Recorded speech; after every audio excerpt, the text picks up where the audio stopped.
to bail out the banks and to bail out the corporations are being kept. There are billions of dollars that we as taxpayers are owed, and we want to make sure that we're getting all of that money back and that we can use that to create jobs and to reduce the deficit.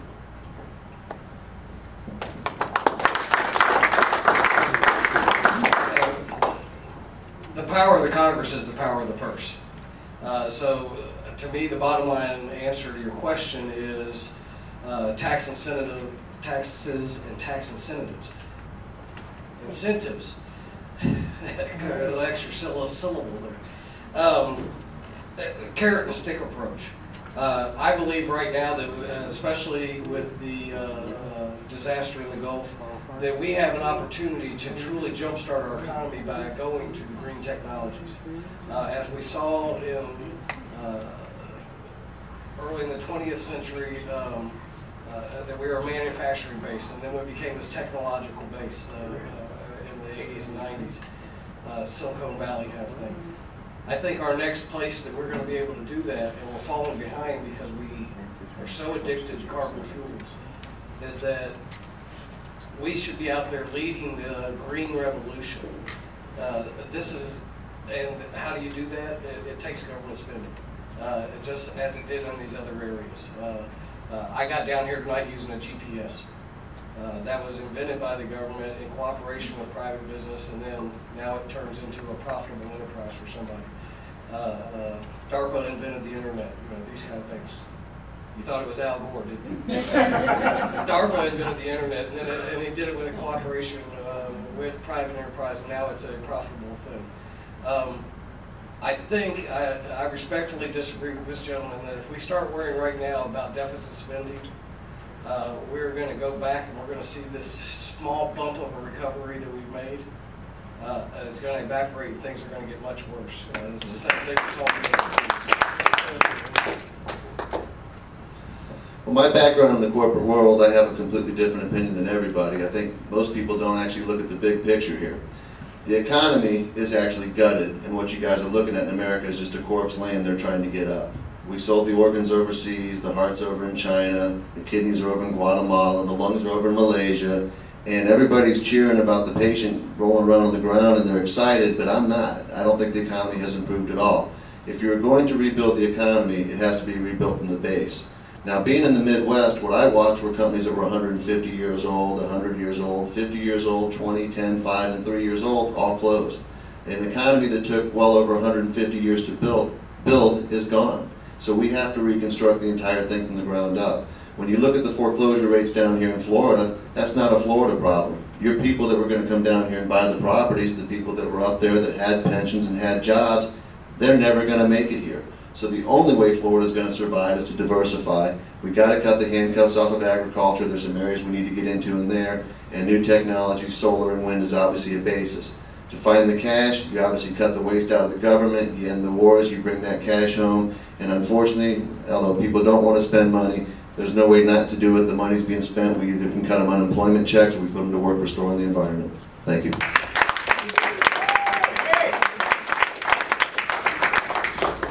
We're going to change the format just a little bit, but you've got to cooperate with me. And here's what we're going to do. We're going to ask one more question from the floor, and then I'm going to ask these gentlemen, and I know you can do it, 1 minute answers, or we're going to run out of time. Wait. You had your hand up first. Okay.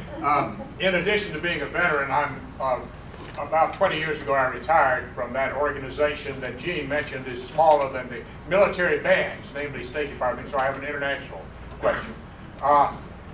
There are two ways that you, as potential members of the House, representatives, can handle international relations. Essentially, we can get out front like the Bush administration did and lead and hope we can get enough people to follow us, maybe so, maybe not, or we can cooperate and go primarily through organizations like the United Nations, like some of the other economic and military organizations we're with.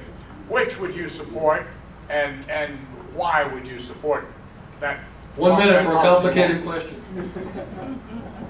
That is a complicated question, but I would support going through the other organizations, the United Nations, NATO, CEDAW, the other groups, because I think we went too far out in front. We infringed on the sovereignty of other nations, which I think is one of the reasons we've got as many terrorists coming on our shores now. It's pretty much the golden rule in reverse. So I would support us working with other groups and trying to get the rest of the world to do a little better job of diplomacy and not send in troops every time they don't like what a country's doing.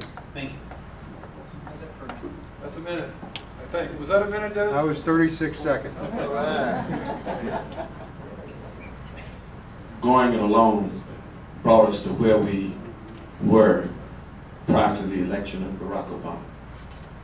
And quite honestly, I can really appreciate his collaborative approach to foreign policy.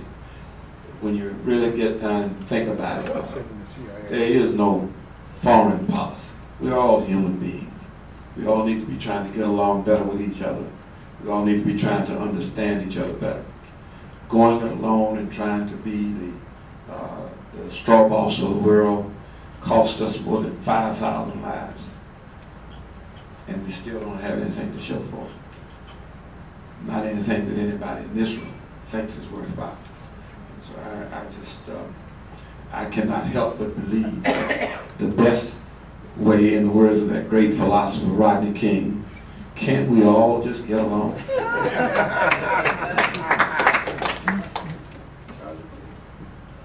One of the things I told you earlier, I'm not a veteran politician, but a veteran, but one of the things I've learned so far in campaigning is you're never supposed to disagree with your questioner.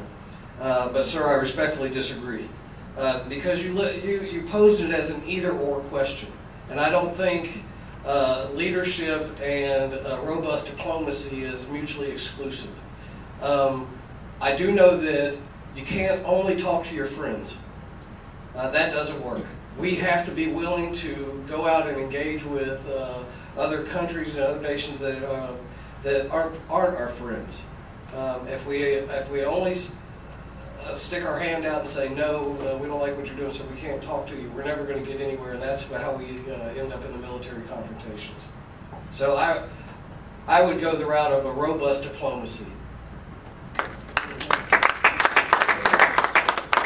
Thank you. Diplomacy is definitely the key. Personally, I've had friends from basically all walks of life, all races, most nations, and I found out most people basically want the same thing. And that's the main thing we have to restore here.